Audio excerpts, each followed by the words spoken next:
하나님 나라 백성인 하백 여러분, 하백의 성경 아카데미에 오신 것을 환영합니다. 이 시간은 로마서 17강 시간으로 함께 나눌 주제는 은혜 아래 들어오다의 로마서 2장입니다. 마음의 변화는 오직 하나님의 성령으로부터 온다.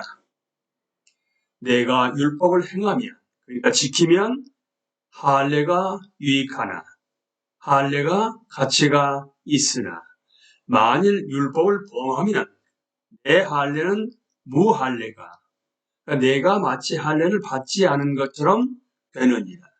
그런즉 무할례자가 율법의 주례인 요구를 지키면 그 무할례를 할례와 같이 여길 것이 아니냐. 그들이 마치 할례를 받은 것처럼 여겨지지 않겠느냐. 또한 본래 무할례자가 율법을 온전히 지키며 율법에 순종하면 율법 조문과 할례를 가지고 할례를 가졌는데도 율법을 범하는 너를 정죄하지 아니하겠느냐. 무릇 표면적 유대인이 유대인이 아니요 표면적 육신의 할례가 아니니라. 오직 이면적, 그러니까 내면적 유대인이 유대인이며 할례는 마음에 할지니 영에 있고 율법 조문에 있지 아니한 것이라. 그 칭찬이 사람에게서가 아니요 다만 하나님에게서니라. 이런 사람의 칭찬은 사람에게서 오지 않고 하나님에게서 온다. 바울은 자신의 원리를 재언급하고 더 분명히 하면서 이 장을 요약합니다. 아브라함은 모세가 율법을 받기 오래전에 할례를 받았습니다. 그렇더라도 할례는 율법을 가진 유대인입니다. 즉, 그 남자는 할례를 받은 백성에 속한다 라는 말의 단축형이 되었습니다. 바울은 동일한 단축형을 4장 9절에서 12절에서 사용합니다. 유대인의 이점은 무엇인가? 율법에 순종하면 많으나 그렇지 않으면 전혀 없습니다. 유대인 신자가 이방인 신자보다 나은 것은 일리 제자의 삶에서 유리한 출발하기 때문입니다. 회심 이전의 바울처럼 이들은 성경을 알며 퍼즐의 모든 조각을 갖고 있습니다. 예수 그리스도를 중심으로 이 조각들을 제자리에 맞추기만 하면 됩니다. 그러나 유대인 신자라는 사실이 아무 쓸모 없습니다. 이들의 할례 받지 않은 마음이 이들의 표면적 할례라는 상징을 무효로 만들었기 때문입니다. 참으로 지혜를 구한 스바의 여왕과 회개한 느느웨 사람들이 믿지 않는 자를 정죄할 것인데 마찬가지로 이방인 회심자가 믿지 않는 유대인을 정죄할 것입니다. 왜냐하면 믿지 않는 유대인은 자신의 모든 특권에도 불구하고 강팍하고 완악한 마음을 버리지 않았기 때문입니다. 악수로 전달되는 의, 곧 의로운 사람과 악수하면 의로운 그룹에 들면 저절로 얻게 되는 의란 없습니다. 이 단락은 율법을 지키고 율법의 요구를 지키며 율법에 순종하는 이 모두가 회심하고 성령을 선물로 받는다는 뜻임을 분명히 합니다. 여기서 이것들은 죄 없는 완전함이 아니라 진정한 기독교를 말합니다. 바울은 영과 율법 조문, 그러니까 율법 조문은 문자적으로 글자를 대비시킵니다. 비회심자에게 하나님의 율법은 밖에 있으며 참이지만 죽은 글자입니다. 회심자에게 동일한 도덕적 진리가 영에 의해 안으로 들어와 마음을 변화시키며 그래서 회심한 마음은 사람들이 생각하는 것, 사람에게서 오는 칭찬이 아니라 하나님이 생각하시고 인정하시는 것, 하나님에게서 오는 칭찬에 관심을 둡니다. 따라서 우리가 해야 할 질문은 율법이 좋은 것이냐 나쁜 것이냐가 아니라 율법이 내 마음 안에 있느냐 밖에 있느냐입니다. 본문에서 가르치기로 메시지를 분명하게 주제, 로마서 2장 1장 16절 17절의 선언 메시지, 곧 구원을 주시는 하나님의 은은 믿음의 순종으로 무릎 꿇는 모든 사람에게 나타날 뿐 그 외에 누구에게도 나타나지 않는다는 메시지를 뒷받침합니다. 1장 18절에서 32절에서 바울은 성경을 전혀 모르는 이들을 포함해 이 종교인이 하나님 앞에서 유죄라는 것을 증명합니다. 이제 2장에서 바울은 초점을 종교인에게로 옮깁니다. 10중 8구 이 모두는 유대인이 하는 말이었지만 원칙적으로 1장 18절에서 32절에 나쁜 행위들을 반대하는 사람을 위한 말입니다.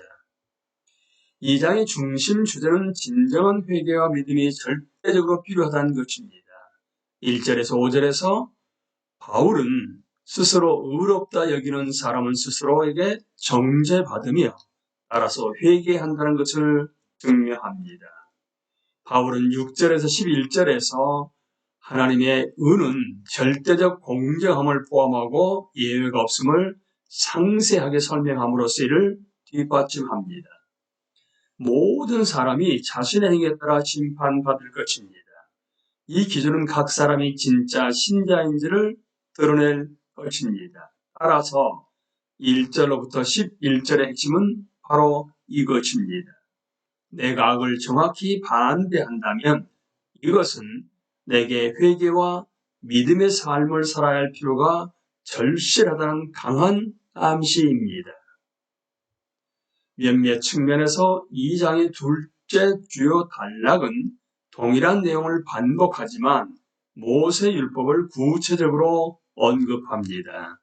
이 단락은 마음의 변화가 필요하며 마음의 변화는 오직 하나님의 성령만이 일으킬 수 있다는 점을 뚜렷이 강조합니다. 하나님의 참 백성의 표지는 할례나 성경 지식 같은 외적인 것이 아니라 마음의 율법을 새기시는 성령께서 가능하게 하시는 마음의 순종입니다. 목적을 분명하게 목표. 이번 장을 설교하려면 유대인과 할례라는 범주를 어떻게 해석해야 할지 생각해야 합니다. 우리가 처한 숱한 맥락에서 그 옛날의 유대인 그리스도인 그룹과 이방인 그리스도인 그룹은 우리가 크게 관련이 없습니다. 안타깝게도 오늘날 대부분의 교회에는 유대인 그리스도인이 거의 없기 때문입니다. 그러나 깊이 생각하지 않더라도 종교적 특권의식이 모든 교회에서 어떻게 일어나는지 알 수 있을 것입니다. 그리스도인 가정에 속한 교인, 곧 자라면서 성경을 알게 되었고 교회에서 중요한 사람들과 친분이 있어 어쩌면 상당한 위치에 있으며 학창시절 바른 교회에 다녔고 생활이 겉보기 꽤 깨끗한 교인은 자신이 성경도 모르고 중요한 인물도 알지 못하며 꽤나 유명한 교회에 다닌 적도 없고 생활이 도덕적으로 여전히 엉망인 새내기 그리스도인보다 조금이라도 우월하다고 생각하려는 유혹에 빠질 수 있습니다. 이와 같은 의미에서 모든 교회에는 유대인과 이방인이 많습니다. 한 부분에서 바울의 목적은 단순합니다.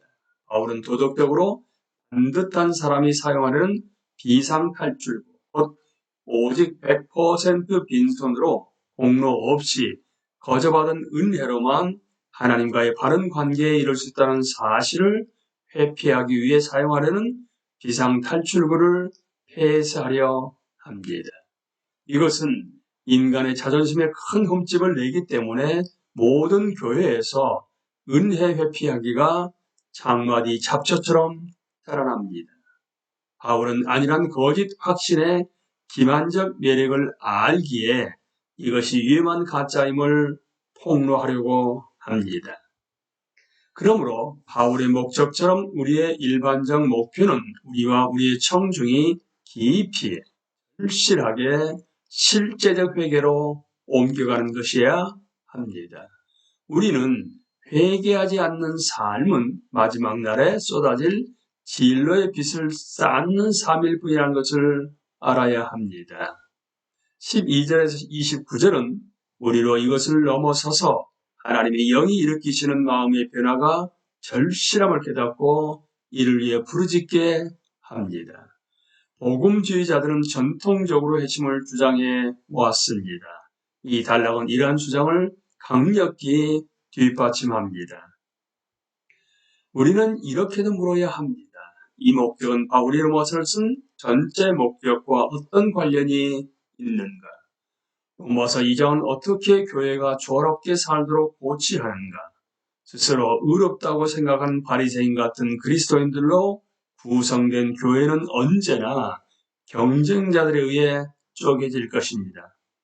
우리는 감지된 우리의 도덕성으로 우리를 가늠하고 우리보다 못한 사람들을 낮잡아 볼 것입니다.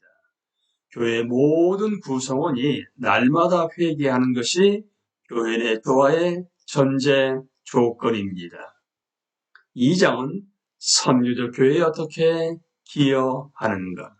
우리가 섬뜩한 주변 세상에 그저 혐오를 느끼는 타블로이드 멘탈리티를 받아들이는 순간 섬뜩한 세상을 차단하려고 필연적으로 도개교를 끌어올립니다. 이로써 또한 동일한 세상을 우리 교회 안에 가둔다는 것을 거의 깨닫지 못합니다. 오직 은혜로 마음이 변화된 죄인만이 용서받지 못한 죄인에게 다가가는 마음과 겸손을 갖게 될 것입니다. 아멘. 이 시간 강의를 마치겠습니다. 감사합니다.